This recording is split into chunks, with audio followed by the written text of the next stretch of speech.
Halo teman-teman, kita akan kembali membahas satu pelajaran yang sangat penting untuk keselamatan kita masing-masing. Pelajaran ini membahas tentang bagaimana kita menghadapi penggodaan. Ini diambil dari James, buku Yakobus 1 ayat 13, bahwa kalau orang dicobai, jangan bilang bahwa pencobaan itu dari Tuhan, karena Tuhan tidak dapat dicobai dan Dia sendiri tidak mencobai siapapun. Jadi pelajaran ini mau menjawab bagaimana supaya kita tidak regard iniquity. Poin pertama adalah iniquity itu melayani keinginan daging. Jadi melayani. Jadi kalau saya melayani keinginan daging, itu jadi dosa. Jadi iniquity itu adalah dosa. Dosa itu hasil melayani keinginan daging. Dan kita mengerti artinya bahwa ada keinginan daging dan ada dosa hasil melayani keinginan daging. Dan dua itu berbeda. Dan orang kalau mau ke surga, mereka harus satu, tidak berdosa atau tidak melayani keinginan daging. Dan yang kedua, karena mereka sudah tidak pernah melayani keinginan daging, keinginan dagingnya pun sudah nggak ada, atau inherited tendencies-nya sudah hilang, atau natural propensities-nya sudah diangkat karena tubuhnya sudah diganti. Jadi dua unsur itu syarat kalau kita mau masuk kerajaan surga. Jadi bagaimana supaya saya tidak melayani keinginan daging, inherited tendencies, natural propensities, supaya itu tidak saya cultivate dan menjadi dosa. Kita lihat bahwa kalau saya mau tidak dikalahkan oleh keinginan daging, saya harus paling pertama mengerti bahwa saya punya carnal mind, saya punya natural propensities, saya punya inherited tendencies, saya punya carnal flesh, human flesh ini yang tidak akan dirubah saat ini, itu tidak subjek kepada hukum Tuhan, itu tidak tunduk kepada hukum Tuhan. Sehingga saya perlu tahu betul apa saya punya kelemahan, apa saya punya carnal mind, apa saya punya natural propensities, apa saya punya inherited tendencies, sehingga ketika itu muncul, saya sudah dalam siap posisinya dan tahu ketika dia keluar, sehingga saya tidak mau melayaninya. Kenapa? Karena kalau saya tidak tahu apa musuh saya akan dikalahkan oleh musuh itu. Jadi kalau orang pergi ke satu tempat dan dia nggak tahu tempat itu adalah tempat di mana kelemahannya bisa mengalahkan dia, dan dia pergi ke sana tanpa mengetahui kelemahan dia, dia akan pasti kalah ketika dia berangkat ke sana. Dan pada waktu dia mau berangkat ke sana pun dia udah kalah karena dia nggak tahu kelemahan dia. Artinya untuk mengenal musuh saya penting sekali supaya saya nggak dikalahkan oleh itu. Dan kedua, saya mengerti bahwa kelemahan itu yang saya ketahui itu sangat berbahaya, sangat mematikan. Sangat mematikannya bukan karena orang bilang, bukan karena tulisan Rono buat yang bilang, tapi karena saya mengalami sendiri kekalahan itu berkali-kali. Oleh kekalahan dari kecenderungan yang salah, dan itu kecenderungan yang sama menunjukkan bahwa saya tidak bisa menang dengan kuasa saya sendiri melawan kelemahan saya. Ini membuat orang itu akan sangat rendah hati untuk tidak mengandalkan dirinya sendiri. Dia akan bergantung karena dia mengerti sudah kesekian kalinya dia dikalahkan oleh kelemahan itu. Dia butuh firman Tuhan, dia butuh pengaruh ilahi. Dan yang ketiga, urutan ketiga adalah setelah saya mengerti apa kelemahan saya, dan saya bukan cuma mengungkapkan saya lemah itu, tapi saya tahu lemah itu sangat mematikan saya, karena saya berapa kali dikalahkan oleh kelemahan itu. Dengan mengerti dua hal itu, saya tidak akan mungkin mengizinkan kelemahan berikut itu mengalahkan saya lagi.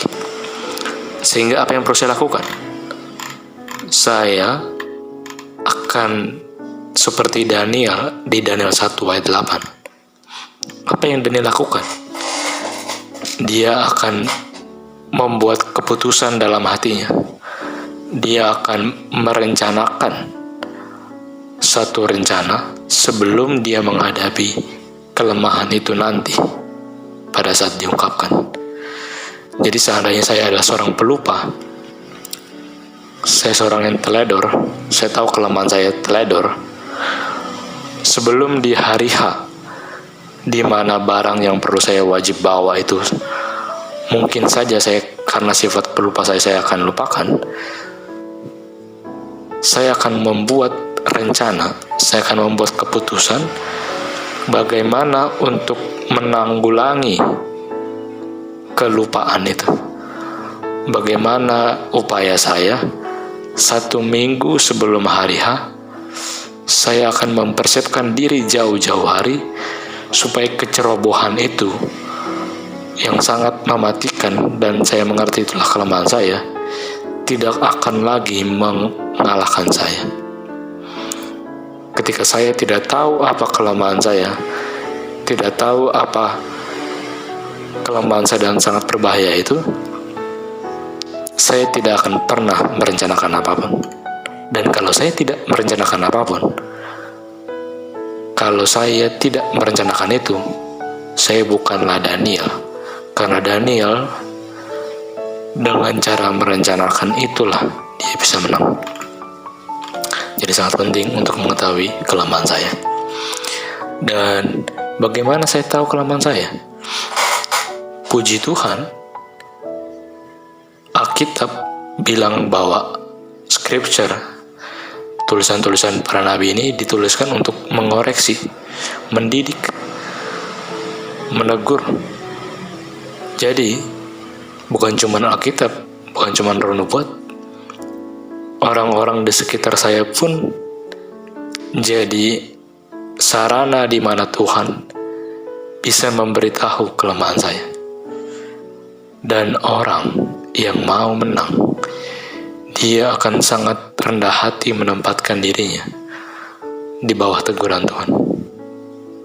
Karena dia mengerti kalau saya nggak tahu kelemahan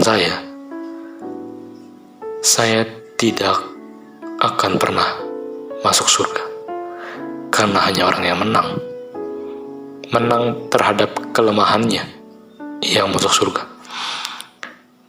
Ada kutipan Ron Wood bilang bahwa how do you treat my message? Bagaimana saya memperlakukan dari penerimaan atau penolakanmu atas pekabaran yang Tuhan berikan, keselamatan saya tergantung.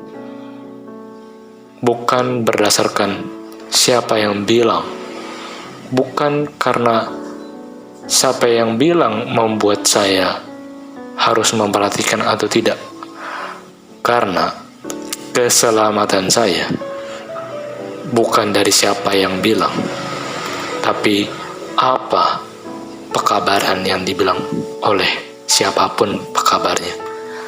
Saya sendiri yang perlu berurusan dengan saya punya kelemahan. Ketika orang sampaikan hal yang benar tentang kelemahan saya perlu berurusan bukan dengan orang itu, tapi dengan kelemahan saya. Itu orang yang mau selamat. Jadi orang yang mau selamat akan mau ditegur. Ada pepatah bilang bahwa kehidupan kekal adalah hasil dari kekal berjaga-jaga. Jadi kalau saya mau hidup selama-lamanya, Saya sebelum hidup selama-lamanya, saya selama-lamanya selalu dalam kondisi berjaga-jaga. Kenapa? Saya tahu tujuan hidup saya. Saya tahu tujuan hidup saya adalah hidup selama-lamanya.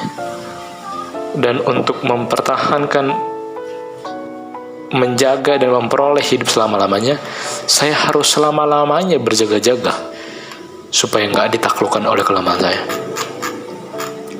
Jadi, saya perlu bikin bagian saya. Saya perlu mengerti bahwa setiap kali saya digoda, saya, Tuhan, sedang diberikan kesempatan untuk menang kali ini. Dan itu pengharapan yang Tuhan juga berikan. Tuhan uji saya bukan mau tunjukin, Alwin kamu gagal lagi yuk. Bukan. Saya kemarin gagal. Dan Tuhan kasih tunjuk ujian berikut dengan kelemahan yang sama. Karena Tuhan sayang kepada saya. Tuhan mau kali ini saya dengan kuasa Tuhan, saya bersama-sama dengan Tuhan, bilang saya pilih mencintai Tuhan, walaupun daging itu enak, saya pilih Tuhan daripada daging saya. Saya tutup mulut saya daripada mengomentari apa kabar Tuhan. Saya mau silent saya punya mulut dan berkomentar yang tidak. Stop. Saya mau koreksi diri saya dan saya mau pilih cinta apa yang Tuhan bilang. Dan dengan belajar begitu, saya mulai menang. Saya mulai menang dan bisa mengalahkan kelemahan saya. Karena penggodaan itu hanya penggodaan ketika saya menderita sekali. Dan setan tahu sekali bagaimana cara korek daging saya. Jadi kalau saya nggak menderita, kalau saya langsung buka mulut dengan teguran, saya langsung komentar apa kabarnya, siapapun dia, saya tahu saya terima anjuran setan. Bukan masalah siapa, masalah saya hilang atau selamat. Peperangan terbesar yang perlu kita ingat adalah melawan saya punya diri sendiri, bukan melawan apa kabar Tuhan. Sama sekali bukan. Jadi kalau saya mengerti bahwa Roh Tuhan mau tolong saya, mau membuat saya menang, mau membuat saya pilih cinta Tuhan, mau mengungkapkan bahwa kamu bisa pilih cinta Tuhan, saya akan tunduk dengan pengaruh ilahi itu. Gak ada tentang diri saya yang perlu dimuliakan. Kalau saya mencoba berbicara membela diri, menuduh pekabar Tuhan, menuduh siapapun yang menegur saya mencari kemuliaan diri saya sendiri, dan saya tidak bisa masuk surga karena ke surga hanya orang yang memuliakan Tuhan. Biarin daging saya menderita.